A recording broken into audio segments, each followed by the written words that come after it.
Hello, this is our second video of the comprehensive problem we're going through Pastina Company. You should be watching them in order for it to make sense because I'm just gonna pick up exactly where we left off. And where we left off is where we had just finished posting all of our year-end adjusting entries into the T accounts. So these T accounts, we started with the unadjusted trial balance that we were given in the problem, and to the extent that we had any year-end adjusting entry, we posted them into the proper T accounts. So for example, this supplies one, we had unadjusted trial balance of 1,500, a debit of a balance of 1,500. We had a journal entry number 6, adjusting journal entry number 6 was a credit for 700. So now our ending adjusted balance for 12/31/27 is $800. And once we've completed all of our adjusting year-end journal entries, we can now prepare our what's called an adjusted year-end trial balance. And that's why I'm going to go into this tab 3 right here. So what we will do is we have all the accounts here on the left, and make sure you get your debits and credits right, but we have to transfer over account one by one, each account balance at the end of the year into this new adjusted trial balance. So I'll go through a few of these and then you'll get the hang of it. So first is cash. So I'm going to do plus, and I'm going to look for my cash T account, which is right here, and make sure you pick up the year end balance, which is a debit balance of $30,000. Same thing for accounts receivable. I'm going to do a plus sign. I'm going to find my T account for accounts receivable, and I'm going to pick up the year-end adjusted balance, which is 40,000, and then I'm do the same thing for supplies, and so on and so forth. So make sure, so here for supplies, I'm going to pick up the adjusted balance of $800. Do not pick up accidentally the beginning, the unadjusted 12/31/27 balance. You have to pick up the adjusted amount, which is a debit of $800. And then I'm just going to go here for, let's just say, sales revenue. If I go into into my T accounts and I look at sales revenue, you can see that my ending balance, the adjusted ending balance is $146,000, but it's on the right side, which means it's a credit balance. So it's up to you to make sure that you're going to pick up the proper amount, whether you place it in your debit column or your credit column. So we're going to take the sales revenue and I'm going to pick up this amount right here, the 146,000, but I have to put it, I had it in white, but I have to put it in the credit column. See this column D? So you have to be really, really careful when you do that. Now I have these all whited out, but because we're not going to go through them all one by one, but when you have your adjusted trial balance, or unadjusted for that matter, your debits always have to equal your credits. So let's just say I had this missing. Let's just say I forgot to pick this up, or let's just say I picked up the wrong amount, right? And then I would know something was off in my trial balance because my debits and credits do not equal. This is 341,000 and this is 361,000. So always make sure you're looking that your debits and credits are matching. Once you have your adjusted trial balance, now you can start preparing the financial statements. And there's a certain order of how to prepare this financial statements. You have to prepare the income statement first, and we'll go through why, because there's components of the income statement that goes into the statement of shareholders' equity, and those components go into the balance sheet. So you can't just decide to prepare the balance sheet first because it won't work. You have to prepare in a certain order. And what I'm going to do is, here's my income statement where I have the name of the company, the name of the statement that I'm preparing, and this is for the year ended December 31, 2027. When you have something for the year ended, it means this covers the activity for the entire year, okay, or for the entire whatever period you're doing it. If it was for the quarter ended September 30th, then that would be for the quarter. I want to just point out which we'll get to, is the balance sheet. You see how it says at December 31, 2027? It doesn't say for the year ended. And that's because the balance sheet is a point in time. Think about the easiest way to understand it is cash. At 12/31/2027, we're going to look at our bank account, and that bank balance has to match what this cash balance is. And so if we were to pick it up on the December 15th balance or December 18th balance, that cash balance might be different because there's deposits and withdrawals going in and out of that bank account. So balance sheet is a point in time. It's literally giving you a picture of what assets, liabilities, and equity we have on this specific day. Okay, so I just want to point that out. Okay, so let's just start building our income statement, and we're going to start with our revenue accounts. We're going to start with our sales revenue minus our cost of goods sold to get to our gross profit. So for the sales revenue, I'm going to go into my adjusted trial balance. I'm going to look at my sales revenue account, and it's $146,000, and that's what I'm going to put in here. The cost of goods sold is an expense, so I have to reduce my revenue by that amount because it's an expense, and that's going to be in my debit column. So minus 70 gives me gross profit of $76,000. So anytime I'm going to have a debit on my income statement, it's going to be a minus. And if I have something on the credit balance, it's going to be a plus. So here, my salaries expense is going to be a minus because I'm pretty sure it's a debit balance. It is of $20,000. And then I'm going to reduce it by my rent expense for my adjusted trial balance right here, minus 12. And then I'm just going to, I'm not going to do it for every single one, but you should be going down through every single one of your expense items and listing them here. And then we're going to have our other income and expense items, which means that these are revenue and loss items, if those exist, that don't have to do with the day-to-day function of the company. So for this company, this is Pastina Company. They're some sort of pasta company, and they had some note receivable, which they're earning interest from. That's not part of their day-to-day operations, is lending out money to their supplier, right? Because their day-to-day operation is making and selling pasta. So this would go into the other income and expense item portion of the income statement.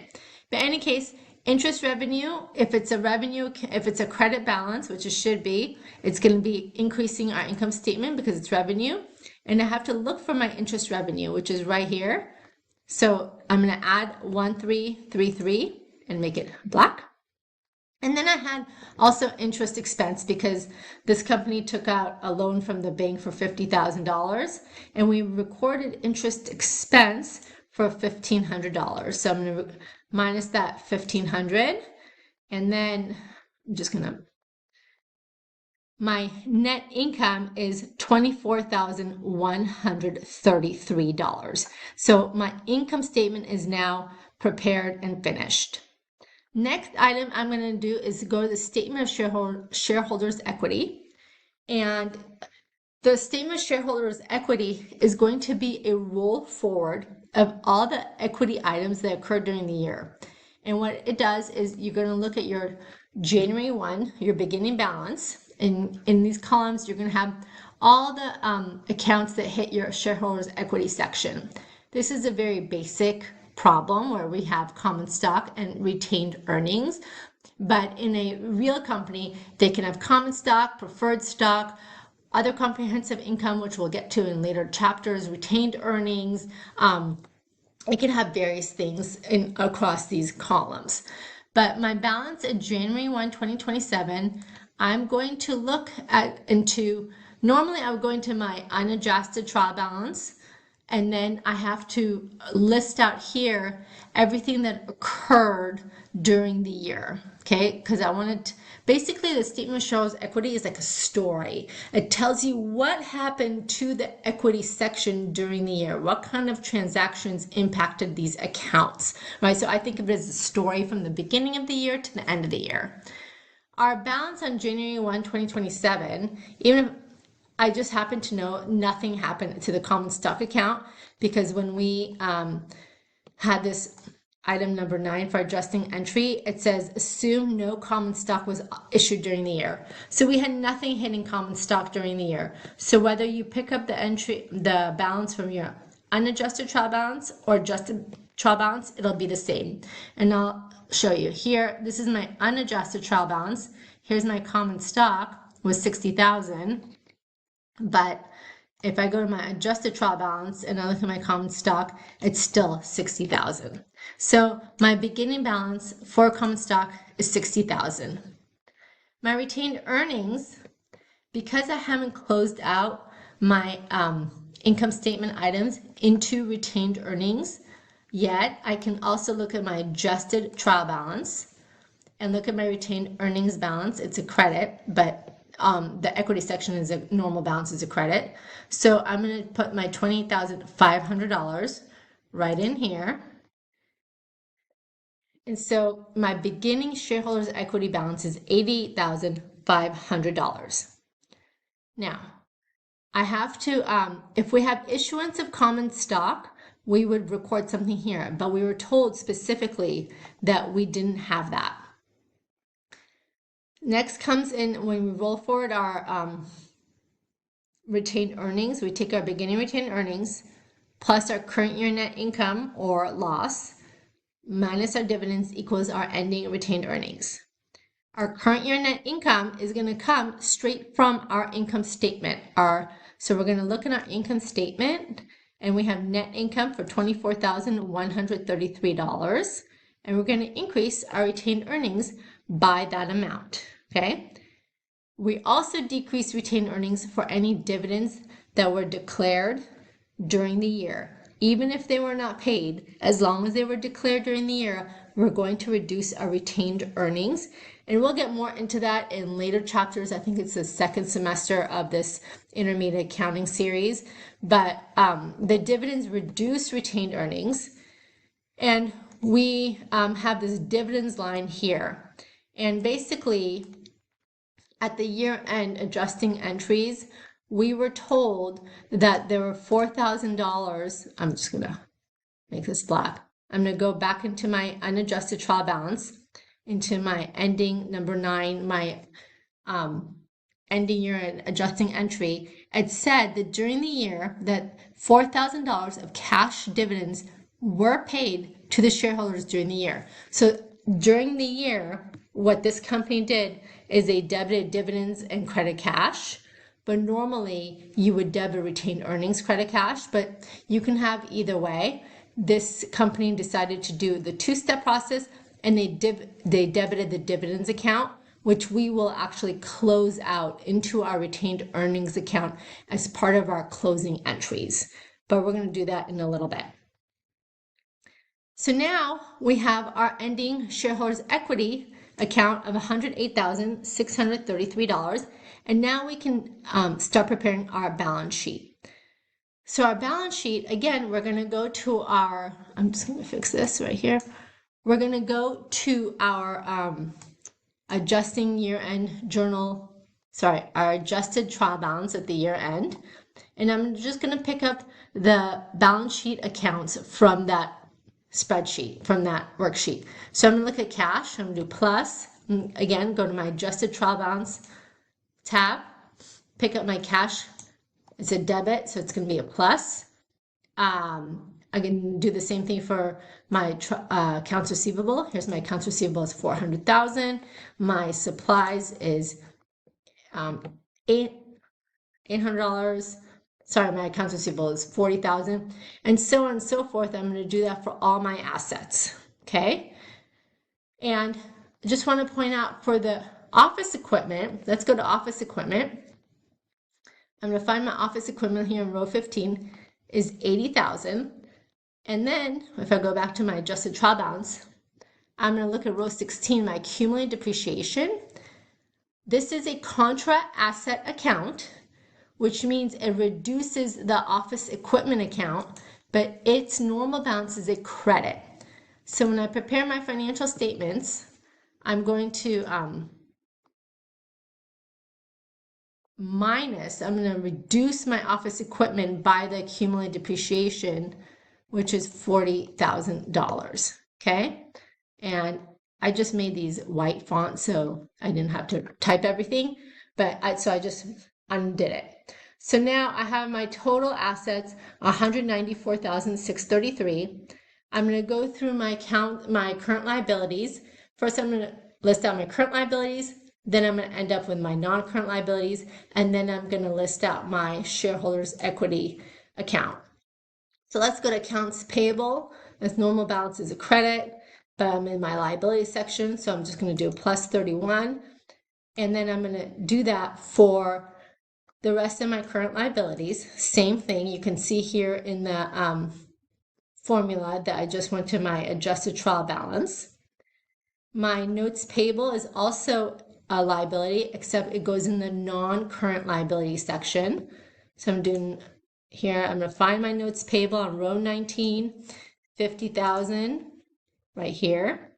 And so I have my total non-current liabilities, and then my total liabilities, which adds up my current liabilities plus my non-current, is 86,000. And now let's go into our shareholders' equity section of the balance sheet. I have to pick up my common stock, which is part of the equity section. So I'm going to do that from right here, my year-end common stock account, or I can go into my adjusted trial balance. It doesn't matter which one you pick it up from because the two should match. Okay, so here's my 60,000. Retained earnings. I want to point out something for retained earnings. Do not go into this adjusted trial balance column, tab. Our retained earnings here on row 23 is 28,500. If I go back to my shareholders equity section, that is actually my beginning balance of retained earnings. And then I have all these other items that hit retained earnings, right, that are not reflected in this adjusted trial balance because we have not yet posted our closing entries, which we will do in the next video. So retained earnings, I've already rolled forward my retained earnings for 12/31. And so I know my retained earnings is $40,633. And that's where I'm going to pick up my retained earnings amount from. It's going to just be equals to this balance right here. Okay, so now I've completed my balance sheet. Final step in the balance sheet is always make sure that your assets equal your liabilities plus shareholders' equity. If they do not equal, then there's something wrong with your balance sheet and you have to go and figure out what is wrong. In the next and final video, we're going to go through how to close out the income statement items and the dividends to retained earnings into our income summary, essentially, and to get a final closed trial balance.